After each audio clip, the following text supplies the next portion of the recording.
আসসালামু আলাইকুম বন্ধুরা, আশা করি প্রত্যেকে ভালো আছেন। তো প্রত্যেককে অবশ্যই সুস্বাগতম জানাচ্ছি আমার ক্রিপ্টোবিডি চ্যানেলের পক্ষ থেকে। আপনাদের এই ক্রিপ্টোবিডি চ্যানেল যারা অলরেডি লাইক এবং সাবস্ক্রাইব করেছেন তাদেরকে ধন্যবাদ, আর যারা অলরেডি লাইক এবং সাবস্ক্রাইব করেন না কাইন্ডলি অবশ্যই লাইক এবং সাবস্ক্রাইব করে রাখবেন। পাশাপাশি আমার যেটা টেলিগ্রাম চ্যানেল আছে অবশ্যই আপনারা সেখানে পার্টিসিপেট হবেন। বন্ধুরা, অলরেডি কিন্তু কিছুদিন আগে আমি কিন্তু ইউটিউবে প্রায় 4টা ভিডিও শেয়ার করেছিলাম আপনার সরাসরি ডক্স কয়েন নিয়ে, এবং অলরেডি বলছি 26 তারিখ কিন্তু বাংলাদেশ টাইম 5টায় কিন্তু প্রত্যেকে কিন্তু আপনাদের ওয়ালেটে কিন্তু ডক্স কয়েন দেখবেন। অলরেডি ফাইনালি কিন্তু লিস্টিং ডান হয়ে গেছে এবং ট্রেডিং অলরেডি লাইভ হয়ে গেছে। এবং অনেকেই কিন্তু আমাকে মেসেজ করতেছেন যে ডক্স কয়েন আমরা কি হোল্ড করব নাকি সেল করব, এই বিষয় নিয়ে শেয়ার করব। তার আগে প্রথমে বলবো যে যারা অলরেডি ডক্স কয়েন উইথড্র করছিলেন বাইন্যান্সে, তারা কম বেশি কিন্তু অলরেডি কিন্তু ভালো একটা কিন্তু এক্সট্রা ডক্স কয়েন পাইছেন। ধরুন আমার কাছে ছিল 43,000 কিন্তু ডক্স কয়েন, আমি এক্সট্রা কিন্তু 15,000 কিন্তু ডক্স কয়েন কিন্তু অলরেডি পাইছি, যেটা কিন্তু শুধু বাইন্যান্সে উইথড্র করার কারণে। দেখেন, ওয়ার্ল্ডে ফার্স্ট একটা এয়ার ড্রপ যেটা কিন্তু কথার সাথে কাজের 100% মিল ছিল, এবং অলরেডি কিন্তু যতগুলো মাইনিং অ্যাপস টেলিগ্রামে আমরা করতেছি তার মধ্যে মানে ফার্স্ট আমরা কিন্তু রিসিভ করছি মাত্র Dogecoin after Notcoin. Notcoin তো কিন্তু আমরা অনেকে পার্টিসিপেট করি নাই। তবে আমি আপনাদেরকে বলবো, হয়তো মার্কেটে অলরেডি কিন্তু ডক্স কয়েনের যে একটা কন্ডিশন বা যে একটা প্রাইস সেটা কিন্তু আমরা এক্সপেক্টেড করি নাই। মার্কেটে কিন্তু এটাকে প্রায় 80% ডাউনে আছে। তার পিছনে কিন্তু রিজনটা অলরেডি কিন্তু দেখতেছেন। গত 25 তারিখ কিন্তু অর্থাৎ গতকালের রাতের দিকে আপনার যেটা টেলিগ্রামের মালিক তাকে কিন্তু অলরেডি অ্যারেস্ট করা হয়েছে, এবং কিন্তু অ্যারেস্ট করার পরে ফ্রান্সে উনি যখন বিমানবন্দরে ইমিগ্রেশন যাচ্ছে অন্য কান্ট্রিতে কিন্তু প্রোগ্রাম করার জন্য ওনাকে অ্যারেস্ট করা হয়েছে, এবং ওনাকে জিজ্ঞাসাবাদ করা হচ্ছে টেলিগ্রামের সিকিউরিটি নিয়ে, এবং বলা হচ্ছে আপনি মানি লন্ডারিং করছেন। আসলে এগুলো কিন্তু বাইনান্সের সিইওর সাথে করা হয়েছিল, বাট এটা কিন্তু লং টাইম সাস্টেন করবে না এবং করতে পারে না, কারণ কিন্তু অলরেডি কিন্তু যে ইনভেস্টিগেশন হচ্ছে এগুলো কিন্তু টিকবে না। যেহেতু অলরেডি উনি এটা নিয়ে অলরেডি প্রুভেন সবকিছু ডকুমেন্ট দিছে। যেহেতু বন্ধুরা আমরা জানি টন এবং নট কয়েনের সঙ্গে কিন্তু সরাসরি রিলেটেড হচ্ছে কিন্তু ডক্স কয়েন। দেখেন, টন কয়েন কিন্তু অলরেডি কিন্তু 50% ডাউনের কাছাকাছি, প্রায় 30% ডাউন, এবং নট কয়েনও কিন্তু সেম। কিন্তু এখানে একটা জিনিস মাথায় রাখবেন, ডক্স কয়েন কিন্তু আমরা কিন্তু এক্সপেক্টেড করছিলাম 0.02, যেটা কিন্তু এখনো সে অনুযায়ী প্রাইস আছে এখন 0.006, যেটা কিন্তু অনেক ডাউন প্রাইস। এবং আমি মনে করি যেহেতু যে প্রবলেমটার কারণে গিয়ে মার্কেট ডাউন আছে, যিনি টেলিগ্রামের সিইও ওনার কারণে গিয়ে উনি অনেকজন দেখেন, উনি যে এয়ারড্রপটা কিন্তু অলরেডি কমিটিকে কিন্তু দিচ্ছে, এটা কিন্তু অনেক গুড একটা প্রাইসে দিছে, সরি গুড একটা কিন্তু কয়েন কিন্তু প্রত্যেকে দিছে। কারণ আপনি দেখেন নট কয়েনে কিন্তু সেম ভাবে দিছিল, এবং প্রত্যেকে কিন্তু এখান থেকে কোনো না কোনো কিন্তু প্রফিট কিন্তু আর্ন করছিল। বাট নট কয়েন যখন প্রথম মার্কেট আসছিল তখন কিন্তু মার্কেট কিন্তু তেমন আপ ছিল না, বাট লং টাইম যখন আপনি রাখছেন এটাকে, আজকে কিন্তু 0.01 এর একটা নট কয়েনের প্রাইস। সো আপনার ডক্স কয়েনটাকে লং টাইম রাখবেন। আমি সরাসরি মোবাইল স্ক্রিনে চলে যাচ্ছি, যেখানে আপনি আরো কিছু বিস্তারিত শেয়ার করব। তবে আমি আপনাদেরকে বলবো, এই ডক্স কয়েনটা যেহেতু অলরেডি মার্কেটে কারেন্ট অনুযায়ী কিন্তু অলরেডি ডাউন আছে, যেটা কিন্তু প্রাইস ইনক্রিজ হওয়ার কথা ছিল, এবং বাইনান্সে লিস্ট হওয়ার কারণে যেভাবে পাম্পিং হওয়ার কথা সেই অনুযায়ী কিন্তু হয় নাই। সব এটা কিন্তু আগামীতে হতে পারে, বা ডিপেন্ড করে কিন্তু টেলিগ্রামের সিইর উপর। উনি যদি মার্কেটে যদি অলরেডি আবার নতুন ইন করে তাহলে কয়েনটা অবশ্যই কি ইনক্রিজ হবে। কারণ যেহেতু ডক্স কয়েনটা হচ্ছে কিন্তু টেলিগ্রামে কিন্তু নেটিভ মিম কয়েন, যার কারণে কি 3টা কয়েন টোন, নট কয়েন আর হচ্ছে ডক্স কয়েন, এই 3টা কিন্তু রিলেটেড কয়েন, যার কারণে অবশ্যই ভালো একটা প্রাইস ইনশাআল্লাহ আমরা এক্সপেক্ট করতে পারি।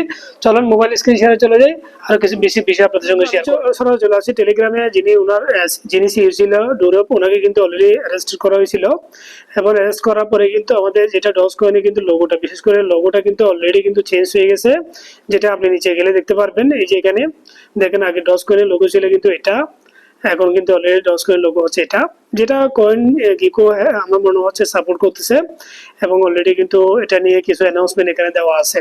সো যারা যারা অলরেডি কিন্তু অ্যাকাউন্টে রিসিভ করছেন, আপনারা ওয়ালেটগুলো চেক করেন। বাইন্যান্স, ওকেএক্স, বিটগেট ও গেট.আই অলরেডি রিসিভ হয়ে গেছে, এবং মানডে 26 আগস্ট অলরেডি কিন্তু সবার অ্যাকাউন্টে কিন্তু চলে আসে। বাট ডিসেন্ট্রাল এক্সচেঞ্জে কিন্তু আজকে বাংলাদেশ টাইম 12:30 থেকে আপনারা প্রত্যেকে উইথড্র করতে পারেন, যারা উইথড্র করেন নাই। এবং যারা উইথড্র করেন তারা ওয়ালেট চেক করে কিন্তু টোন কিপার বা সরাসরি টেলিগ্রাম ওয়ালেটে আপনারা উইথড্র করতে পারবেন। আপনারা সরাসরি ওয়ালেটে গিয়ে চেক করতে পারবেন, এবং আপনারা চাইলে এটাকে কিন্তু বেশি সময় আপনার লাগবে না, যেহেতু অলরেডি ডিলে হচ্ছে, কারণ অনেকে উইথড্র করছিল, এখনো ডিলে হচ্ছে, এটা খুব দ্রুত কিন্তু আপনারা আপনাদের ওয়ালেটে পেয়ে যাবেন। সো বন্ধুরা, আজকে লং টাইম করবো না, আমি সরাসরি চলে যাচ্ছি আপনার সরাসরি বাইন্যান্স অ্যাকাউন্টে। বাইন্যান্স অ্যাকাউন্টে যাওয়ার পরে আপনারা যদি দেখেন অলরেডি প্রাইস, যেটা কারেন্ট প্রাইস, এটা যদি আমরা দেখি তাহলে বুঝতে পারবো এটা কতটুকু আসলে আপ হওয়ার কথা। ধরো আমি ডক্সে ক্লিক করলাম, ডক্সে ক্লিক করার পর দেখেন এখানে কিন্তু প্রাইসটা কিন্তু প্রায় 122% পর্যন্ত ইনক্রিজ হয়েছিল, এখন কিন্তু অলরেডি ডাউনে আরো। এবং আমার কিন্তু অলরেডি ডক্স কয়েন কিন্তু প্রায় 54,936টা, যেখানে আমার 43,000 ছিল আমার সরাসরি অ্যাক্টিভিটির মাধ্যমে। 15,000 কিন্তু আমি বাইনান্স উইথড্র করার কারণে পাইছি, 2,000 প্লাস পাইছি আমি কিন্তু সরাসরি আপনার বিএনবি লক করার কারণে, যেটা বিএনবি বাইনান্স লস ফুল ছিল। এখন কথা হচ্ছে বন্ধুরা, এখানে অনেকে কিন্তু পাইছে 10,000 কয়েন। আপনি কি 10,000 কয়েন কি $10 সেল করবেন, নাকি এটা আগামী ফিউচারের জন্য রেখে দেবেন? $10 সেল করে আপনি কত টাকা, 1200-1300 টাকা বাংলা টাকায়, তাহলে এটা আপনার সেল করার কোনো দরকার নেই। যদি সেল করে সেটা আপনার ব্যক্তিগত, আমি মনে করি আমি রেখে দিব লং টাইম। কারণ যেহেতু আপনি যদি এটাকে যদি শর্ট টাইম চিন্তা করেন তাহলে হবে না, যেহেতু আগামীতে ক্রিপ্টো বুলের একটা সিজন আছে, এই সিজনে চাইলে আপনি বিভিন্ন কয়েন কিনবেন যেটা হোল্ড করার জন্য। তো সেম আমি ডজ কয়েনটাকে মনে করেন আমি এটা হোল্ড করতেছি লং টাইমের জন্য, এবং আমার যেটা টার্গেট মিনিমাম 0.02 বা 1 হলে আমি সেল করবো, এরকম একটা টার্গেট করে আপনি কয়েনটাকে রাখেন। তাহলে বন্ধু আমরা যদি নট কয়েন দিয়ে একটু কম্পেয়ার করি, ধরো নট কয়েন আমি চলে আসছি, নট কয়েনে যে আমি ইনফোতে গিয়ে যদি ক্লিক করি সরাসরি, এখানে আমি গেলাম নট কয়েনের ইনফোতে এসে যখন আপনি দেখবেন অলরেডি তাদের অল টাইম হাই প্রাইস কত ছিল, ধরেন এখানে কিন্তু 0.028 সর্বোচ্চ আপ ছিল, তার মানে এটা শুরুতে কিন্তু 0.001 ছিল, এবং যেটা কিন্তু সর্বোচ্চ লো ছিল 0.004। তার মানে তাদের কয়েনটা কিন্তু মার্কেটে যে পরিমাণ হিট করছিল এটা কিন্তু সঙ্গে সঙ্গে করে নাই। মার্কেটে যেহেতু সবার কাছে নট কয়েন ছিল, অনেকে কিন্তু না বুঝে সেল করছিল, বাট লাস্টে গিয়ে এই কয়েনটা কিন্তু ভালো একটা প্রাইস ইনক্রিজ হয়ে গেছে। দেখেন এখানে 0.1 থেকে কিন্তু অলরেডি এখানে চলে আসে কোথায় 0.009, এটা ভালো একটা ডাউন অলরেডি হয়েছে, যেটা কিন্তু আমরা কিছুদিন আগে ট্রেড যখন করছিলাম, যখন বাই যখন ক্লিক করতাম তখন $100 দিয়ে আমরা 6,000 কয়েন পেতাম, এখন হচ্ছে কিন্তু 10,000। কেন? যেহেতু টেলিগ্রামে সিইওকে অ্যারেস্ট করা হয়েছিল, যেটার কারণে মার্কেটে একটা নেগেটিভ ইম্প্যাক্ট আসছে, বাট এটা কিন্তু লং টাইম সাস্টেন করবে না, এটা মাথায় রাখবেন। কারণ আমি আমার মতো করে যেটা অ্যানালাইসিস করে দেখতেছি, এটাকে আমরা লং টাইম হোল্ড করব। কারণ আমি 54,936টা কয়েন যে আমি $65 দিয়ে সেল করি, এটা আমার এমন কোনো বেনিফিটেড হবে না, এবং আমি এটার জন্য কিন্তু টেলিগ্রামে অ্যাক্টিভ ছিলাম না, আমি এটা লং টাইম হোল্ড করার জন্য কিন্তু এই কয়েনটা রাখছি।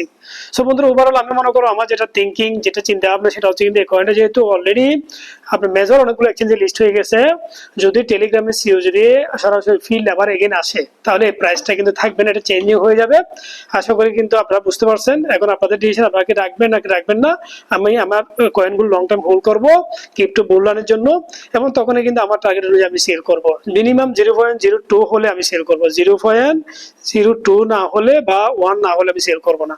সো সবাই ভালো থাকবেন, নেক্সট কোনো ভিডিও নিয়ে শেয়ার করবো। আসসালামু আলাইকুম।